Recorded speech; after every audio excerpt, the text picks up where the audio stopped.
तो जो है आसान जो पे नापे के तबना तो चैनल पे सेटर कन का पे को रेडी सरहा तो प्राय सनम हर के भिट एप्लीकेशंस पे आजम कदा और बढ़ाए पे बढ़ा के ठीक ओंका नेलो कना ठीक नेल पे ओंका भिट एप्लीकेशंस नेलो कना तो मिसो नो प्ले स्टोर अवेलेबल तहे कना और नितो नेलो कना प्ले स्टोर अवेलेबल बनो तो इन मोबाइल नो पे हኛम दा मेनते पे मोबाइल पे ᱧᱟᱢᱟ तो इन दो एप्लीकेशंस ता होई डाउनलोड कदा तो ना बाबत तो इंडिया पे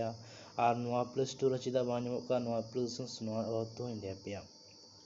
ओइलो इन पे जे नो टन भिट मिला चाइनीज एप्लीकेशंस कना चाइना दिसम रे एप्लीकेशंस कना और नो को बैन कदा बैन रे कारण पे बड़ाई गया जेवन फेस टू फेस भारत और चाइना अना फेस फेस को तिंगु कना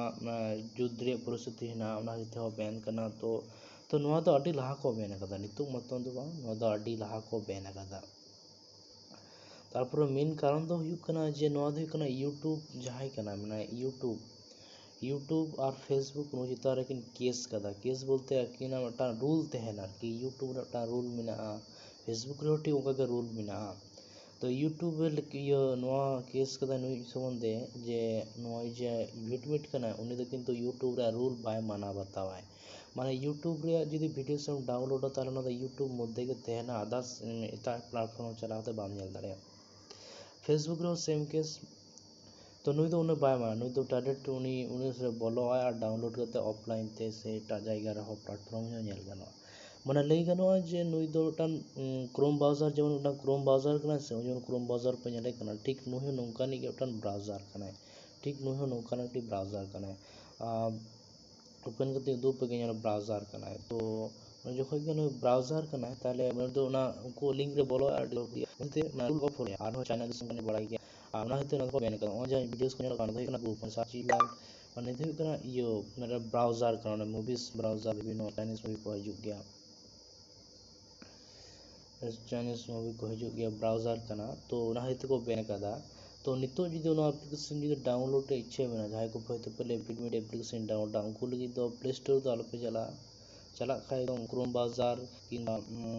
क्रोम ब्राउज़र चला पे किंबा जहां गूगल ब्राउज़र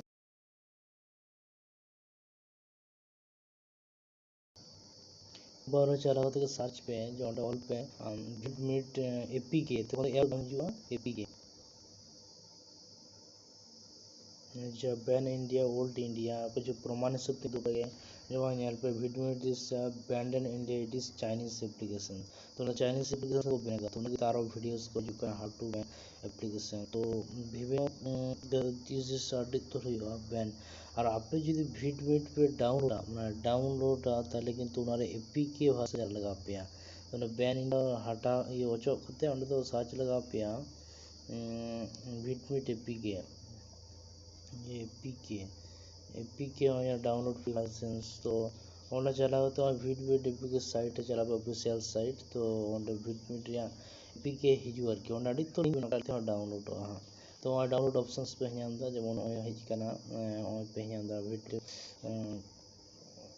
डाउनलोड ऑप्शंस पे ᱧᱟᱢ दा ओंडे क्लिक करके डाउनलोड तो इन तो कोड डाउनलोड मिना ओना डाउनलोड दा और जो नेक्स्ट वीडियो ते और जो नेक्स्ट वीडियो